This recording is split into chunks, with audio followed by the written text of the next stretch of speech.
those are the headlines that we are tracking for you all evening on ET Now. But before I talk to you about mutual funds, I want to talk to you first about the announcements by the finance minister. There have been several, especially on the Provident Fund bit.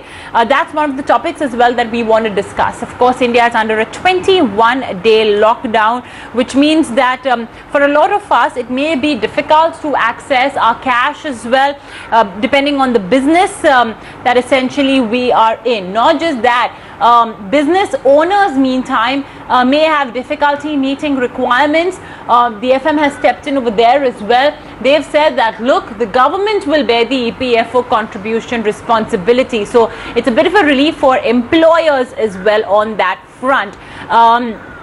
So that's, of course, with respect to EPF. Also, the FM said that the Provident Fund Scheme regulations will be amended, which will allow workers under EPFO to draw up to 75% of their non-refundable advance or 3 months of their wages, whichever is lower. So, folks, if you guys are having any sort of cash flow problem at this point, you can tap into your Provident Fund, your employee Provident Fund, and you can, get yourself eased off into any cash flow mismatch you may be facing in your household by accessing the Employee Provident Fund scheme. Now, there are lots of other announcements as well for, the poor people living in just about near the poverty line, people who are in farming as well. I'm not going to get into that, but that's basically and this particular provision I'm discussing because a lot of you guys may be salaried, so it's going to be important for you guys to understand this. You can access your EPFO, draw up to 75% of the non-refundable advance or 3 months of the wages, whichever is lower, for you to tide over any cash crunch that you may face while you are at this point of time in the lockdown to curtail the coronavirus. Well, let's talk a bit more on essentially how you can as well tide yourself over amidst this crisis. How could you access your emergency funds? I mean, is this now the time to access your emergency funds? Among many other things, I'm joined by Harshvardhan Roongta to talk about the same. Harsh, always a pleasure having you with us on the Money Show. First I just want to get in your take on this entire Provident Fund bit announced by the finance minister that employees can access their EPFO.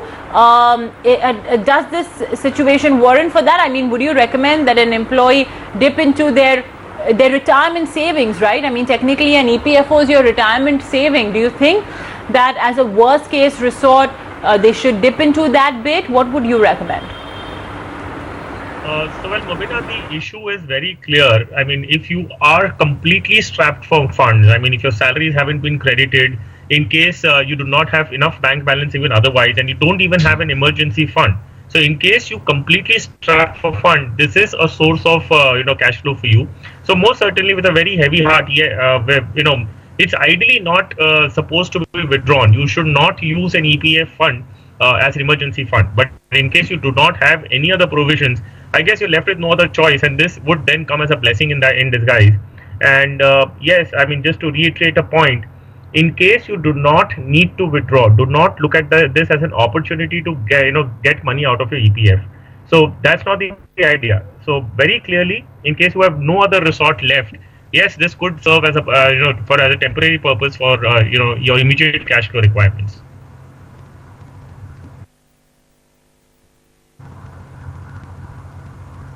All right. So ideally, of course, an EPFO. I mean, you should not essentially tap into your EPFO. It's mostly meant for your retirement savings. Now, Harsh, what if you're in that really bad situation? I mean, you've probably had really bad financial saving habits, and I hope this will teach you a lesson. It's going to be the hard way. But we've always said that you have to ensure that you keep an emergency fund roughly of 6 to 8 months of your monthly expenses. In which circumstances should an individual take this offer put forward by the finance minister, where an individual can add, can withdraw up to 3 months of their wages, or basically the amount that the FM has allowed? Mubina, very clearly, first you would try and use all the cash flow that you have in your bank account. Say, hypothetically, you had some balance in your bank account which has not been used up for anything else. So first, of course, during these crises, you will want to use that fund. If you do not have that kind of cash and your salary hasn't been credited, then of course you will try and dip into your emergency fund. Now, emergency fund is something that we've been advocating for a very, very long time, stating that in case suddenly something happens and dawns upon you that you've got a job loss. So this is not really a job loss situation, but of course you're not going to work, and there's great possibility that you might not get your salaries on time as well. So of course you will need to meet your expenses which you're incurring on a day-to-day basis. And how do you go about doing that? So you will have to dip into your emergency fund for the moment, and hopefully everybody would have at least had a 3 months emergency fund corpus requirement ready. If not, then of course then there is no choice, and you will need that money right now. How do you get it? Everybody else, if you're looking to borrow from friends and relatives, I'm sure everybody is going through those kind of situations wherein they will not want to part with their excess cash flow that they have right now, because you don't know how long this is going to go on. I mean, we've heard the lockdown for up till 15th April, but if things do not come under control by then most certainly this lockdown will be extended, and so will the requirement for money. So yes, if you have no other choice, I mean, you will need to dip into your EPF, and that's exactly what the government is trying to do.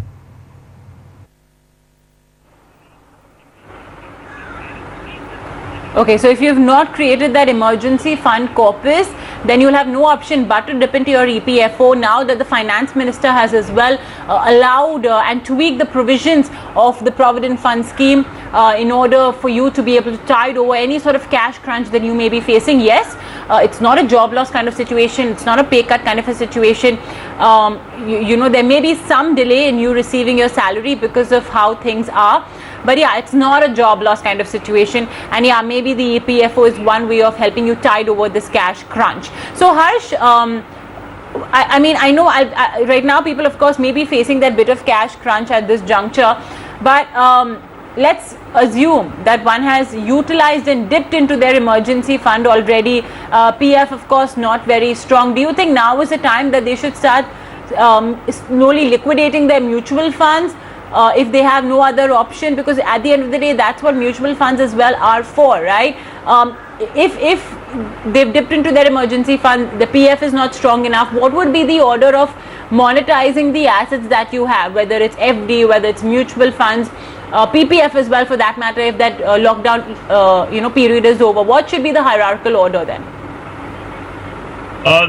Very clearly, Mubina, as I've mentioned that we have a current situation where the lockdown is until 15th of April. However, if things do not settle by then there's a great possibility that the lockdown will be extended. So very clearly, when you're planning, space out your cash flow in such a manner, assuming that the lockdown will go until end of April or mid of May for that matter. So plan your expenses accordingly. And now, in case you need the money, then of course you have to dip into your savings. I mean, there is no other alternative. And why do you invest? So that you can meet any future contingencies or goals in that for that matter. So in case you have no other option, then you have to start liquidating. Now, in terms of hierarchy, if you're asking, of course, this is not the time to liquidate equities. I mean, we've seen erosions to the extent of about 30 to 40% in your equity portfolio. And of course, if your requirements are long term, I mean, if the goals that you were saving for are long term, then you would let equity be as it is. The first thing, if you are in extreme cash flow situation, then again with a very heavy heart, you will have to stop your SIPs and your EMIs for that matter. Just ensure that you're for the moment surviving and meeting all your expenses until things get back to normal. Now, in case you need to liquidate, of course, fixed deposits are going to be the first level of liquidation, because there will be a very minimal penalty on that, and you will get the cash immediately, and the capital erosion in that sense will be very, very limited to the extent of the principal on the penalty, which also will be taken care of by the interest that the FD generates.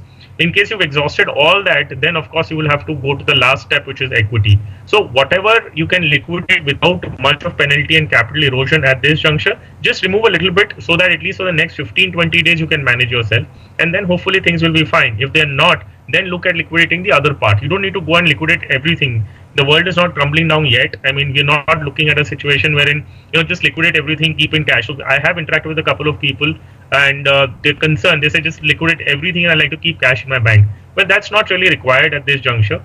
Just remove something that you need to meet your expenses for the next 15-20 days, and then take a call again. So do not liquidate out of equities just because you feel everything is going to go and it's a doomsday kind of situation and nothing's going to exist after this.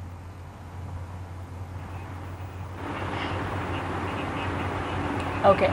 So Harsh, we are speaking, of course, on one extreme end where people are really finding it difficult to meet ends, and they're having a cash flow problem, and hence are looking at the different assets that they have saved up their money into, like PF, MF, PPF, FD, so on and so forth.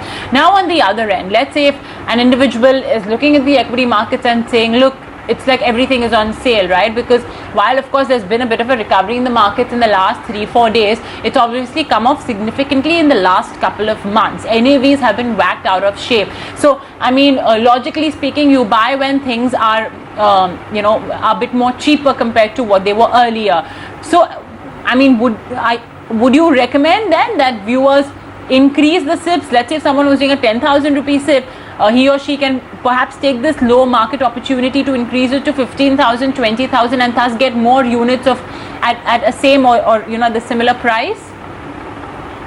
Absolutely, Mobina. So very clearly, in case you are flushed with cash, or you have certain excess liquidity in your hand right now, you should try and capitalize upon this opportunity of getting things at a cheaper rate. So we've already talked about the index having taken a beating of about 30 to 40% as of today. So why would you not go shopping? So there's only one concern that we would have, is that is it likely to go down by another 5 or 10% or 15% from here? Well, that could be a possibility. I will not be able to predict whether this is the bottom in the market and you should just go about buying right now. There is a possibility that you would get market to go down another 5, 10 or 15%. The issue is, are you finding this level attractive enough? So that's the decision you will take as on today. As I said, it could go down further, but that's not none of us can even ever predict that, and it's not in our control. So if you believe that there's a good level to buy and you have excess liquidity with you, you can also take another approach of a staggered manner. Suppose for hypothetically you would have a lump sum of say about 5 lakhs. You could decide that I want to invest say about a lakh of rupees at 20% into 5 tranches. So you can decide the periodicity with which you want to invest. You can say 1 lakh every month or 1 lakh every fortnight, and then you can just like a booster dose to your existing investments. You could pump in some money at these levels. Even if the markets go down, you would still have another set of money to invest. If it starts going up, then again you've done that kind of a bit of investment of 1 lakh every month for that matter, or every fortnight. Similarly, answering your question about SIPs, yes, if you have excess liquidity, then why would you not increase your SIPs?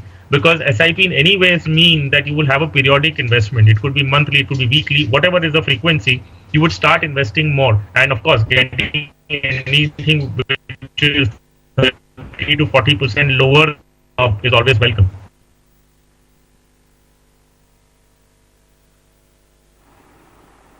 From this answer of yours, Harsh, I also understand, and I hope our viewers as well deduce this important point, that stagger your money, stagger your investments. So if it's an SIP, then yes, why not increase your money a little via an SIP? And also, we don't know where the market is, right? Nobody can time the market. We don't know if it's going to go up from here. If the cases increase, it could go down as well. So don't invest all your money right now. So one clear lesson is, don't invest all of the surplus money that you have right now. If you're keen to put it in the equity market, stagger it. It could be quarterly, it could be bi-weekly, it could be once a month, like how an SIP is done. That's, I think, an important lesson to understand. Don't do lump sum. Opt for the options given by Mr. Roongta. Okay, well, folks, now that you are on lockdown, you're quarantined at home, it's a great time to log on to the CMS website, procure your portfolio, and get it checked by our portfolio experts. Harshvardhan Roongta, of course, is here. And when we come back from the break, we're going to kickstart our Ask the Money Show segment. We'll keep the phone lines open. 24990300 is the number that you can call in all. So we will take a very short break. Let those calls accumulate. Be back with Ask the Money Show.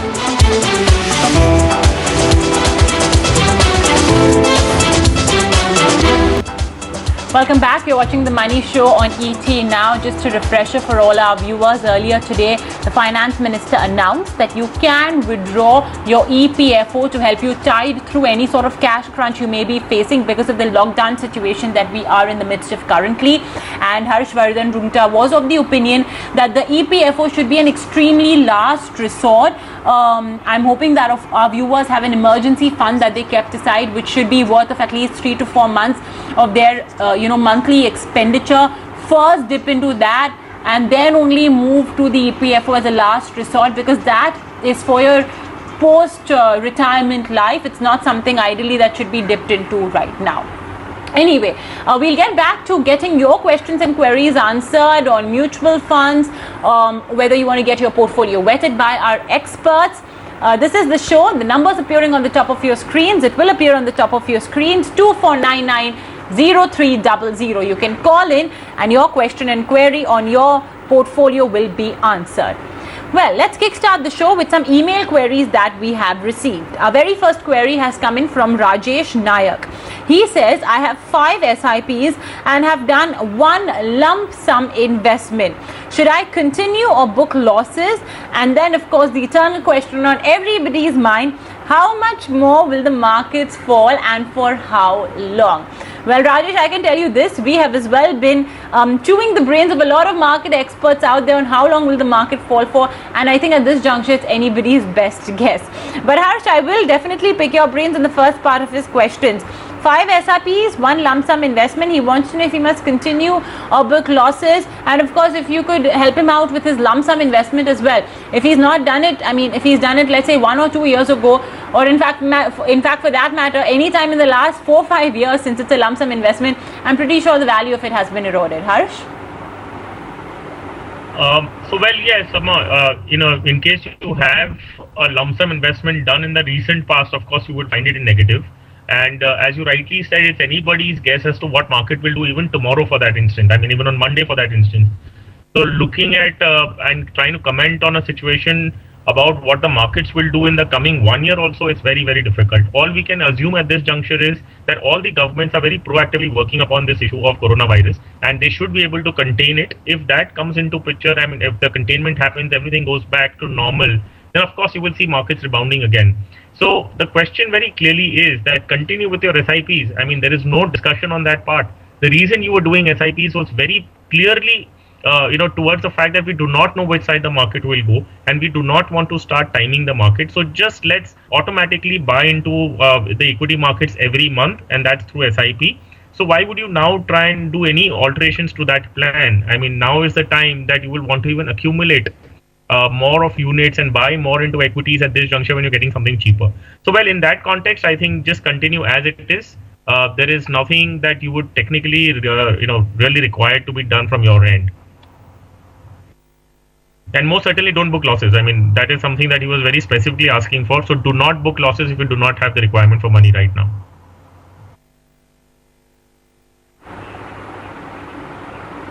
Okay. Well, the whole point of doing an SIP is basically that you don't have to be bothered with doing the complicated task of timing the market, right? So I think don't attempt doing that either right now. Just let things be as is.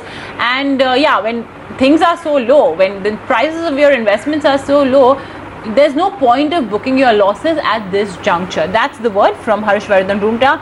So stay put at this point of time. Okay, next up we have another query coming in. This one is basically coming in from an individual who actually lives abroad. And he basically asks us, he tells us that he's a 48-year-old NRI and his investments are basically there's an NRI FD investment that he's put in since July 2019, 1 year maturity, 25 lakh rupees at 7.5%, and then he has a lot of mutual funds. All are direct and growth. Many of them are in the Motilal Oswal. There are actually about 5 to 6 funds. DSP Mid Cap, Motilal Oswal Multi Cap 35, Motilal Oswal Nifty Small Cap 250 Index Fund. That was a newly launched fund. The SBI Healthcare Opportunities Fund. Okay, so there are 4 funds, pardon me. And then there's of course even a Nippon ETF Gold Fund. So it's a bit diversified over there. I don't see any index fund as such. There are just small caps, mid caps, and worse, there's a thematic fund as well put into the mix. He also said that I've been investing 10,000 into each of the funds as lump sum in the last 2 weeks, 16 March till 23rd March. Totally invested amount is 42.8 lakhs. So that's the mutual fund portfolio, and he has 15 lakhs cash in hand. Now he wants to know what should he do, his nest egg, how should he create it over the next 10 years? Is it good? So that's basically what he would like to know about. So Harsh, I mean, how are you looking at his portfolio? He has a 10-year horizon, but his funds only are in the small caps, mid caps category, plus there's a thematic fund. and of course this whole strategy of putting in lump sum investments over the last 2 weeks because the markets were falling so much. What would you say to that? Well, Mubina, looking at his portfolio, there are a few things that I believe he can incorporate in his portfolio and make those changes. So he's investing about 60,000 per month, and he's got 4 mutual fund schemes. One is a multi-cap, one mid-cap, one small, and one, of course, a thematic sector and a sector fund that he has. Now, the first thing first, I mean, there are 40 fund managers operating in the country. So, as an investor, I would like to take the advantage of different fund managers and try and take their expertise to work on my portfolio.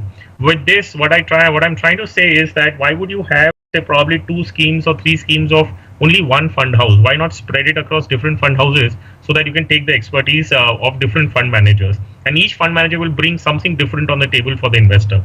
And looking at his portfolio again, another comment that I would like to make is that he has a dedicated small cap fund, though it's an index fund. But my suggestion is that always invest through a multi-cap fund. A multi-cap fund manager has the liberty to even pick quality and selectively choose small cap companies as well. Vis-a-vis a small cap fund manager. So if he is managing a dedicated small cap fund, he has to invest a majority of the money into small caps, whether he likes those companies or does not, because he has to invest into them. So a multi-cap approach is a much better way to buy into quality mid and small caps rather than a dedicated small cap fund. So accordingly, I'll make certain changes in his portfolio. So he has a Motilal Oswal multi-cap fund. He can continue as it is. Now I'd like him to replace his Motilal Oswal small cap 250 index fund with an Axis blue chip fund. So he gets a dedicated large cap fund, which is the calling of the day, because the large cap companies will be much better to weather all these kind of economic turbulences rather than a small cap company. Now a DSP mid cap fund, continue in it, but reduce the SIP amount to 2,000 per week. He's currently investing 4,000 rupees in it per week. Reduce that to 2,000 rupees. Now for that additional 2,000 rupees, he can invest into an ICICI Pru multi-asset fund. So the 2,000 that he reduces from mid cap goes into a multi-asset fund, which also has equity, debt, and even gold for that matter. He does have a gold ETF, but he can definitely invest it through mutual funds also. The SBI Healthcare Opportunities Fund, if he's comfortable in this particular sector, then he can definitely continue. There's no harm. From an asset allocation perspective, I think he's doing fine. He has equity, he has debt, he has precious metals, gold in his portfolio. So I don't think there is any need to worry on that context. Now with the lump sum investment and that question that you asked me, whether investing lump sum of 10,000 per week and just trying to give that booster into his SIP portfolio, well, I don't think it's a wrong strategy. He's sitting in excess liquidity of 15 lakhs right now, and at this juncture his normal SIPs of 60,000 rupees per month is going in any case. And if he wishes to, in between, he can definitely add a booster to his investments and stagger this entire 15 lakhs over a period of time and come into equity and take the advantage of markets correcting about 30 to 40% in the recent times. So I think that's a very good strategy, and he can continue doing that, especially considering that his requirements are also 10 years away from now. Well, I think that's about his portfolio, and he's doing fine, and he should continue doing it that way.